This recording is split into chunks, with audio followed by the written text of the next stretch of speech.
So yeah, I'm not going to do the normal intro. This is going to be like my personal review for the Game of the Year awards. I'm going to just put in my votes and like give an explanation on why I'm going for these games.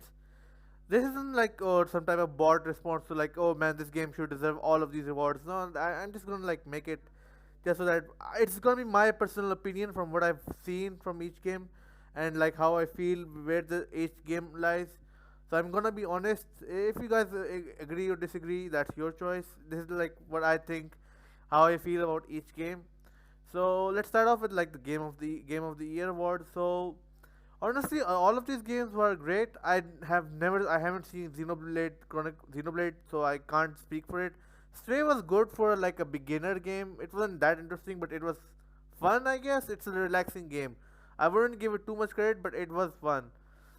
Now, Plague Tale and Horizon Forbidden West, although both of them are great games, I wouldn't like put them on games that I would like play again.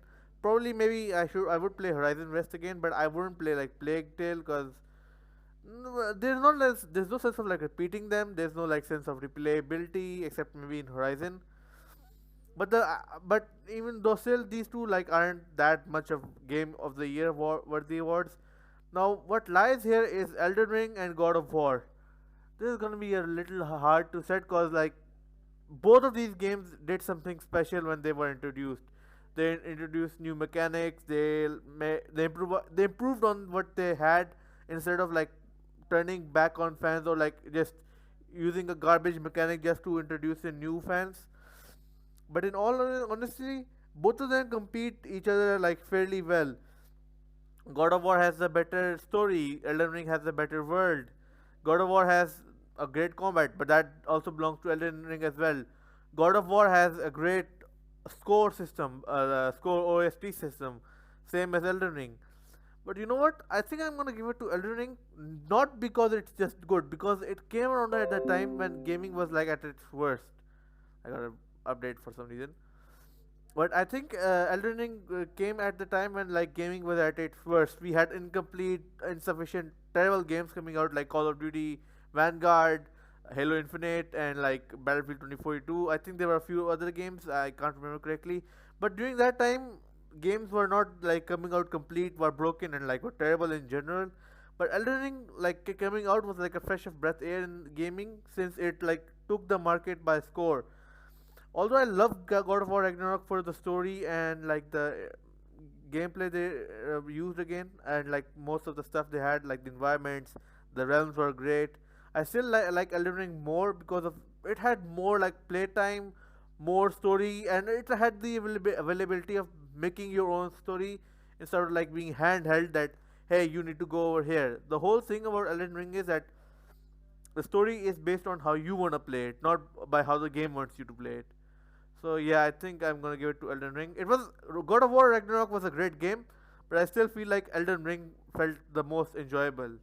So especially since it like broke a cycle of bad games that were coming out around the time.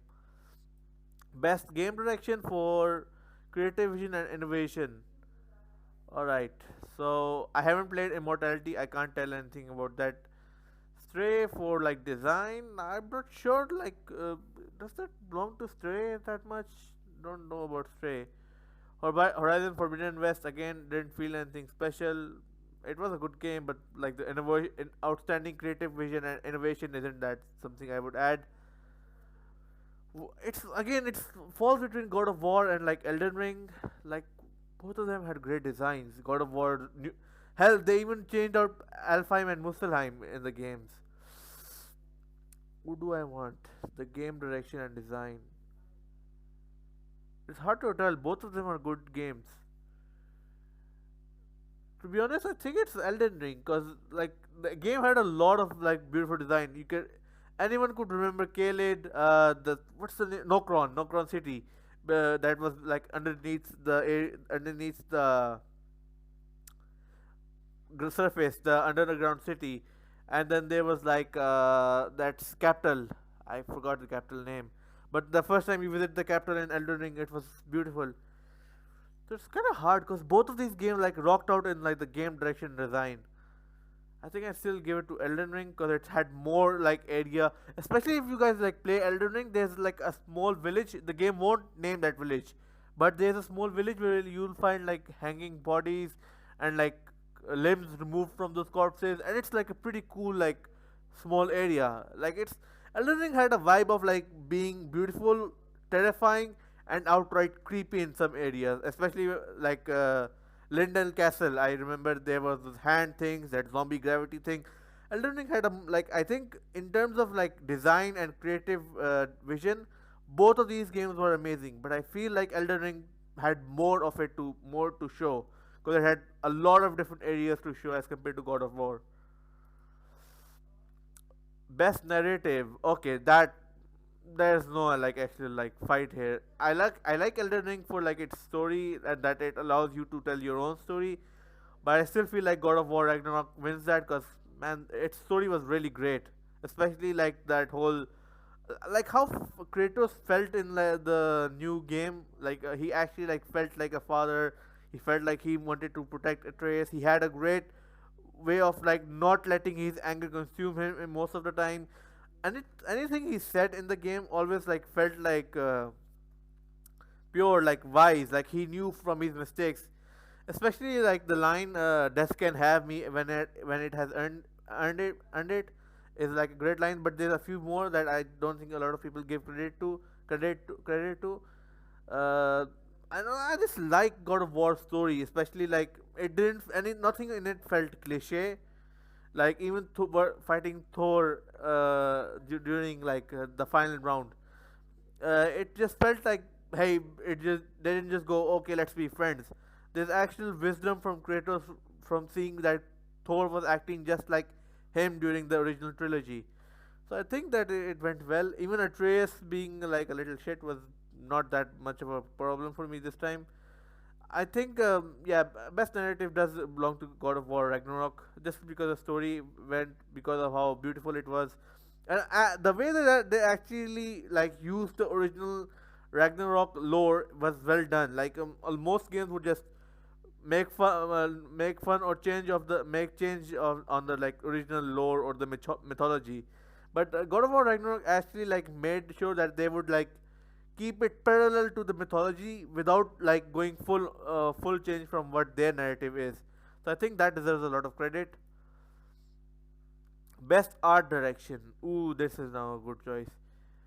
So in terms of art direction, Scorn like felt the most beautiful to me though. It had a lot of like H.R. Geiger body horror vibes, which my god was one of the reasons I loved it. The combat wasn't like that good, but again, we're looking at the artistic direction, and I can't think of any other game that came close. Like I said, the cities in like Elden Ring were beautiful. The realms in like God of War weren't that actually good. I think only Midgard was the only good-looking realm, if I could remember properly. Yeah, none of the other realms were that good because actually Vanaheim's hidden crater was good as well. Yeah, but I think as compared to like everyone else, Scorn had the better like visual and like artistic design because of how the body horror worked, of how like it was like how do you say this in like what was Bloodborne using a lot? Like it's Cthulhu type horror vibe, like it's weird, like an idea of being familiar but being equally disturbing. That was Scorn's entire vibe. I think if they remove the like combat system, and I don't think if I'm not gonna be a game director here. If maybe they removed the combat system, it would have been boring. But Scorn obviously had the better like artistic design, so I think I'm gonna give it to it because none of these games come came close to like being that different. Like I said, Elden Ring had a lot of body horror vibes and like it had a lot of beautiful like artistic directions. Same as God of War, Horizon also did it as well. Stray also had a lot. Stray didn't do anything different when it came to the artistic design, especially considering that the Stray artistic design of the area where you were like going is like mostly commonly used in a lot of like games. It was like a Japanese suburban type vibe, which was which has been used in a lot of games. Persona 5, it's used in Sleeping Dogs, it's been used in the Yakuza games, a lot of them. So yeah, I think Scorn is like the better one for the art direction, especially considering that it had the body horror vibes, and the way like everything had some type of like body horror related stuff, being terrifying, being foreign. It was interesting. So that yeah, I think Scorn deserves the art direction because it had one of the better art directions as compared to other games. Best score in music. Again, I have now not seen Xenoblade at all, so I have no idea what to think about it. But Metal Hellsinger. So if I remember correctly, Metal Hellsinger is like a first-person shooter with like Doom mixed with it with like Guitar Hero. So basically, you have to like shoot in rhythms, and like it has a lot of like metal songs. So a lot of people like praised it. I didn't see anyone after the beta, I guess. Uh, so it like falls to these three. I haven't like seen anything from Plague Tale, Requiem that like I could remember that much. No, so I'm not like gonna like try to defend or say that I know anything about it. So I don't know about Plague Tale. Now Elden Ring and God of War. Honestly, I'm gonna have to give it to Elden Ring, not because like again I'm not just doing this out of a bot response or like oh man Elden Ring is better than everything else, but God of War Ragnarok song, which is like the deep, so say like that deep uh, Mongolian song that you would see, I don't know, like the deep throat voice that they do, is it's good, but I think they used it in 2018, and like I can't just say, oh man, they used this, they used in 2018. It's also good in 2022. Like that wouldn't be fair. That's like saying I like Imagine Dragons, the first Demons song, and now I still think it's better than the other songs. The songs didn't feel or any like the scores in this God of War Ragnarok didn't like feel anything different or like anything special. While Elden Ring, I think Elden Ring did some like really great stuff with their OST and scores. I love the Ancestral Spirits score. I love Radahn's score. I love I love Godfrey's and like Radagon's score. The original like they used the theme song for the final boss fight was also a great idea. It was like a great way to like it was great. Like the song was already good enough, and then you like heard the full version in the final boss fight. It was a great idea. So I think the score and music belong to Elden Ring. Sorry if like I'm blubbering it out too much. All right, audio design. It's hard to say. Uh, I wouldn't give it to Call of Duty Modern Warfare 2, especially after what the fuck up that was their multiplayer. They messed up their audio design again. I would have given it to them, but they messed it up after like the season one, after they like ruined their multiplayer audio design. So not even thinking about giving it to Call of Duty. Audio design in terms of Elden Ring and God of War. Uh, it's hard to say. I don't think it's even either of these either of these two. If I had to compare like in all five of them, I think I would give it to Gran Turismo because the car song, because the engine songs in the engine sound in the cars are like amazing. Like if you hear those that engine purr, it was like really great. So I think I'm gonna give it to Gran Turismo because it was like it had Gran Turismo had like the most beautiful like audio design in terms of like vehicle sound, the sound of like vehicles crashing, the engine sound. It was all good like in terms of like actually like making those juicy like sounds. So I think I'll give it to Gran Turismo. It was a great game. Okay, I'm not even gonna like argue here. It's obviously Christopher Judge for his amazing voice in God of War Ragnarok. He plays Kratos so well, especially a Kratos who's like a calm and wiser one from his like older version. That guy who would just scream. Like TC Carson did great as Kratos, but I still think that the God of War Ragnarok's Kratos is like a better version of the original one because it's so calm, wise, and he's like and you could like look at any voice line he made for Kratos, and you it would just send chills down your spine. Like I said, some of the best lines came from like him as Kratos. It was like great. I think Christopher Judge did a great job as voicing Kratos especially an older and like wiser Kratos. All right, I'll be honest. I have not played any of these games. I'm pretty sure that like, there's like provoking for a thought-provoking game with a pro-social meaning message. I have no idea what that means. Half these titles sound like something out of a manga or an anime, so I don't know. So I don't want to look them up. So you know what? I'll just go through like cover arts. So I think this one has a better Citizen Sleeper has a better cover art. I kind of like that whole like cyberpunk era mixture of colors. Like I like that style. I don't know if these games are like anything special. I've never played them, but I've never heard of them. So I'm just gonna give it to these guys. Citizen Sleeper looks nice. Best ongoing games. Ooh. So if you any of you like watch my streams, you know that I personally have hatred for Apex Legends. I'm gonna say it right now. EA really like messes up their servers for like Asian areas, and it's not like my internet is bad. I've checked. Why is it that like after 5 rounds or like 3 times if I find a match, I will get one match where my net is fine, but the rest of the five, but the rest five of them, I'm gonna get this stuttering bug. This like just ruined the game for me, so I'm not even gonna like give it any credit. Apex Legends just sucks all around. I don't know why people give it credit. It's just a terrible way of like it just ruined a good franchise, and like it's just a cheap way of getting cash grabs from people. Final Fantasy 14. I've heard a lot of people talk about it, say it's fun. I personally haven't played it, but I think it's like a third person action RPG. Like it's got freedom of choice. I think I like that. I haven't played it, seen it, so I can't actually say.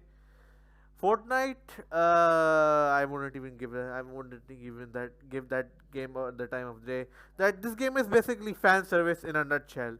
They just add some anime or like MCU character, and then just say everyone to, and then everyone will just buy that skin, and then for another 90 or 100 days, just play the game, have it, buy the new skin, and then not play the game at all. That's Fortnite in a nutshell. Genshin Impact. I have played it, but I don't like it. It's a lot. It's again. I'm just gonna like categorize each of them. Really fun to play. A cheap cash grab, fan service, just a cash grab for weirdos. A terrible cash grab made by a company who just ruined one of their best franchises for a free to play battle royale. I'm just gonna give it to best Destiny 2, because Destiny 2 has been good so far. Witch Queen was great. Beyond Light was fun.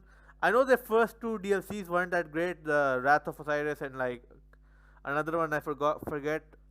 But Dark of the Moon, the rest of them were great. I still think Destiny 2 still holds strong as one of the best ongoing games. And Bungie like really has a great way of stylizing their characters, their armors and stuff. So it's like a good like grind game. Like if you're into grinding games, I'd recommend playing Destiny 2. It's gonna be fun for people, especially for free to play players, because the game actually like gives free to play players a lot of stuff, a lot of activities to work on. Even if you can't like do a lot of dungeons or like raids, they actually give free to play players like a dungeon and raid each. So I think Destiny 2 like holds out on the best ongoing game so far. Best indie game. Wait, where's Themesia? So you're telling me they're gonna put the cat game here, but they're not gonna put Themesia here, the game that actually was fun. Okay, that's just annoying. So let's see, Cult of the Lamb. It was a good game. I actually enjoyed it. Neon White.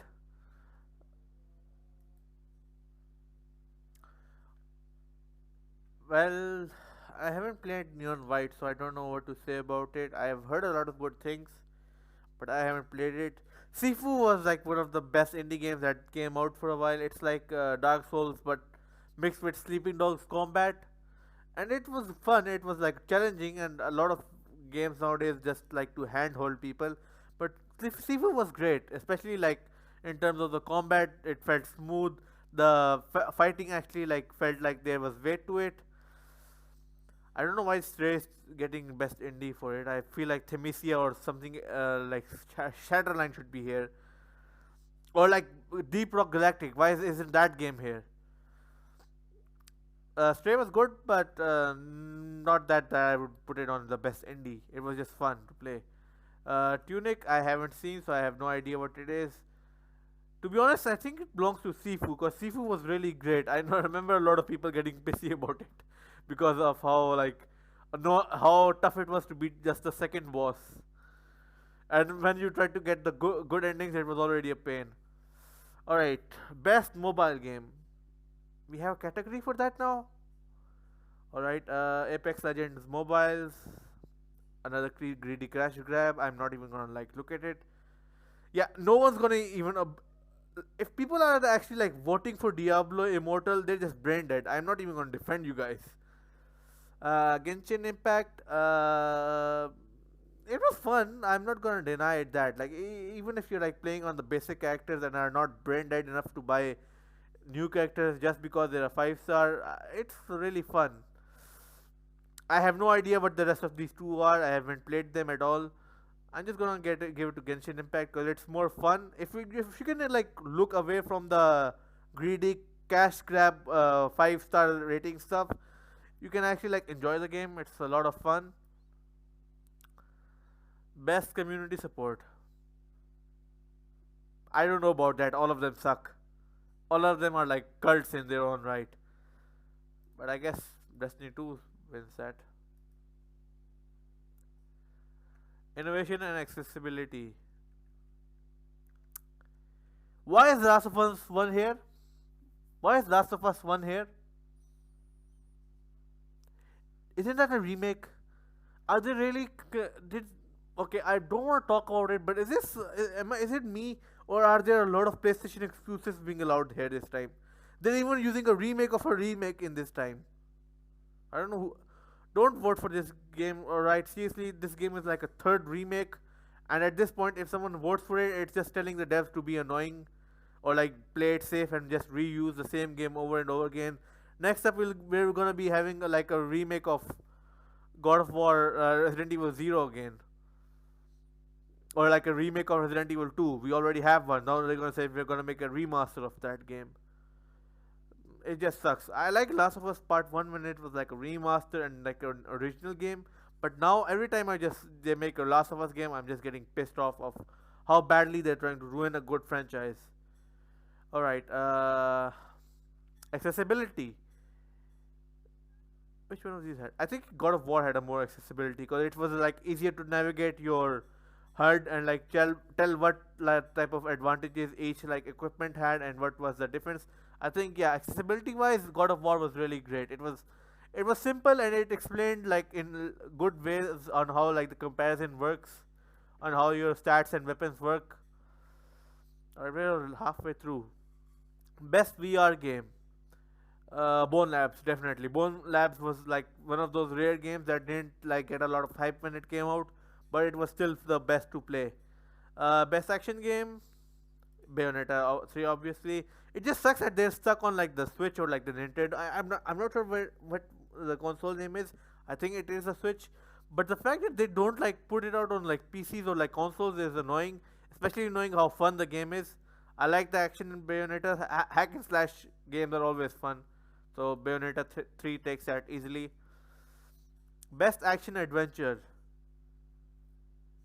Best action adventure. That with combining combat with traversal and puzzle solving. I think that's Plague. No. Best action adventure combining. Oh, right, never mind. It's God of War.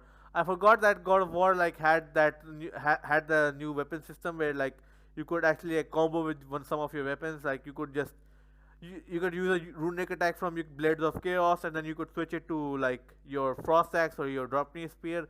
Like there's a lot of like all of these games are fun, but I think the most fun with like puzzle solving and like combat adventure. Actually, no, I'm gonna give it to back to like Plague. You know what? Because I remember something.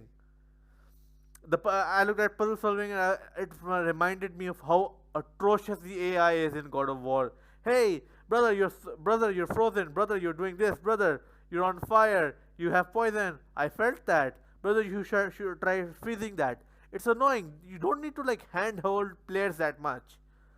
In terms of that, the Plague then takes it because Plague is actually fun. The AI isn't that annoying, and the combat is interesting because it's not like, oh, you can just fight everyone you see. You actually have to like play it smart. So I think Plague takes that in terms of like combat combining combat with traversal and puzzle solving. So yeah, Plague is a better candidate for that. Okay, yeah, I'm not even gonna like bother saying that because let's look at this. You have four games I've never heard about, and then you have one of the games one of the most ambitiously well-made games from a team that we all know too well. Best fighting game. Alright, I'm just gonna kick multiverses out of here because, first of all, it was super annoying to the fact that they removed it from Asia. There are no Asia, you can't play this game if you're in Asia, which is super annoying. So that's bad enough. A lot of people were complaining about putting Sifu in like fighting. I don't know why, because it's like head to head combat, obviously, and it's like a fighting game. I don't understand what's the excuse here is. But I haven't played any of these games, and I know Sifu well enough because of how fun it is in the combat, especially the fighting. Like there's a lot of well-made fighting mechanics in it. I don't know why people don't think Sifu is a fighting game. I obviously think it is. It is fun to play, and it has a lot of like. It is a fighting game. I don't know how like you could change it from like fighting game. Like if people say like, oh, should be like Street of Fighters for be. It should be like a Tekken game to be a fighting game. That's not an excuse. That would be an arcade as well. But it's fun. Sifu is fun to play. It's a good fighting game. Best family game. Which one would be better? I've seen all of them. Nintendo Sports actually sucked as compared to its like prequel.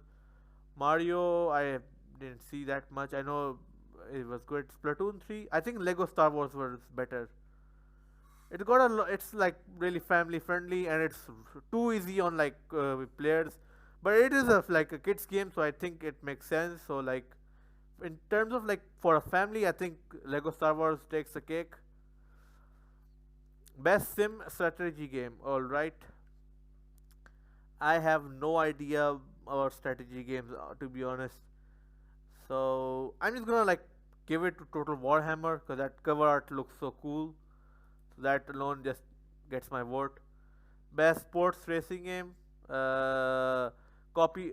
Actually, you know what? Gran Turismo is the better game because all of these games are just games that were just. These are just like copy paste of the original games. I don't know why anyone would like pick any of these games. They just copy paste of the original.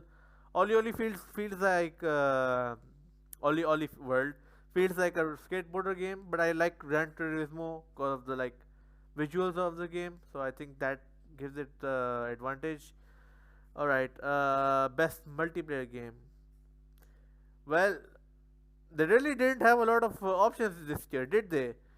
The game that isn't available to anyone, the game that is nothing but a rewash, the game that is okay, I guess, the game no one talked about, the game that actually still has a working multiplayer. So it's gotta be Modern Warfare 2, even though the game is a terrible. All right, I know. Okay, I know. You know what? What's funny? I know at least three of the like content creators here. I know Carl Jacobs. He's like Mr. Beast friend, and he now does his own stuff. Ludwig is famous for like Mogul Mall. I've watched some of Cutie Cinderella, especially like Hit Camp. I did a podcast. I mean, a video with my friend Jawad on that. Why is Nabelian here? He's like a guy who just he does street stuff. Why is he here? I don't know who just thought that this was a streamer. Like there's a bunch of streamers or like more better content creators than Nibel here. You could have gone for like Jacksepticeye, PewDiePie, Markiplier. You could gone with you could have gone with Terrorizer. You could have gone with Minilad. You could have gone with Daithe Nogla. You could have gone with like a lot of good YouTubers. I don't know why they picked Nabelion for this one. But I'm gonna give it to Ludwig. He's funny, and I kind of enjoy his content, so I'm just gonna give it to him. Best debut as an indie game. Ooh, that's a good question. I think Stray takes that. Like I've seen a lot of these games, but Stray like instead of just being cat games, they actually like mix it up. They bought in like made it a they made a good story out of the game. The story wasn't that good, but it was a good story, and the enemies and the way you combat them was also great. Also, I like the way like there's a lot of like cat interactivity in the game, so I like that as well. So yeah, Stray is like a good debut, a good game as a starter game for an indie game. It was a good start as an indie game. Best adaptation. I didn't watch Uncharted, but I can't watch Uncharted and then look at Tom Holland and say like, yeah, that's Nathan Drake, and like Mark Wahlberg as like Scully. Like this Sully. Can't like look at both of them and say, oh man, these look like Nathan Drake and Sully. They could have picked some better actors at least. And they just look weird. Even like in the poster, they just look like someone photoshopped their faces onto the poster. Sonic the Hedgehog 2 was great. I liked it a lot. The Cuphead show was great. But I mean, Cyberpunk took the cake. It's one of the only games shows that made people go back to playing the game or buy the game. So yeah, Cyberpunk obviously wins this one. Most anticipated game, uh, they're making a Final Fantasy 16. Well, play that, I guess. Resident Evil 4, obviously. I'm even making a Resident Evil 4 series on my channel, so that makes sense. Best esports game. Okay, that's. I'm gonna give it to Rocket League, because then like in CS:GO, there's CS:GO, Dota, League of Legends, and like Valorant. It's all about how well your like luck is as well, because it's a little bit. There's a lot of luck in these games, like the luck of your teammates being by your side, the luck of how what characters your enemy is using for like Dota 2 and League of Legends. In Valorant, you could just use the girl with the rocket launcher and just break any size of balance in the game. CS:GO is just annoying because if any player just gets the gay gun or like the I'm calling it a gay gun, the Scar L or any like of those any like overpowered weapon like the Scar L or the AK-47, you just win. So that's annoying. In terms of Rocket League, it's the best because it's like winning on your own skill, and if you like really know how to play the game, you can like do some really awesome shots as compared to CS:GO, where it's all about okay, you just need to stand still and like tap fire. Best esports athlete. Yeah, that's simple. I'm not even gonna like go into detail for that. Uh, Face Clan sucks, so I'm not even gonna give them that. They've got like bunch of nobodies and scammers as their members, so they just suck. Uh, LA Thieves. Or actually, I should look at the games as well. Valorant, no. Okay, you know what? I'm just gonna give it to LA Thieves because like out of all of these games, they like each of them are individual. Like all of them just suck and generally. Apex Legends is just a game made by a bunch of greedy cash grab people who can get sensitive if you teabag someone. Face just sucks in general, especially after like a lot of controversial stuff they've done. I never liked League of Legends and I've never heard of Loud, so LA Thieves like just take that win. Even it's like Call of Duty and like a good team, so that's in general. Okay, and I haven't seen any of these guys, so I don't know in general who they are. But I kind of like this guy because of the smile he makes, so I'm just gonna pick him. I'm just gonna pick this guy because he's got the best photo out of all of them. Like, look at that goofy laugh. Oh yeah, Evo definitely. Evo was one of the a few tournaments that like put my country on the map. Pakistan, especially from like Aslan Ash. That dude like made they just told people like about like Tekken and like people loved it. And especially like people in Pakistan gaming are generally very good, but not a lot of are like encouraged to play it because of the whole idea of like being a doctor or being like a lawyer stuff. But because of Arslan Ash, like gaming has been a lot more open and has been a lot more like well recognized in my country. So that's one of the reasons I like Evo the most. So yeah, yeah, this is like my category for like each like my word for each like event and like category. I like this is like my version of saying that I like these characters, and I hope I just explained well enough why I liked each of them. Hopefully you guys accept it as well. If you guys enjoyed the video and like agree with some of my stuff, please consider liking the video and subscribing as well. And I'll see you all in the next video. Goodbye.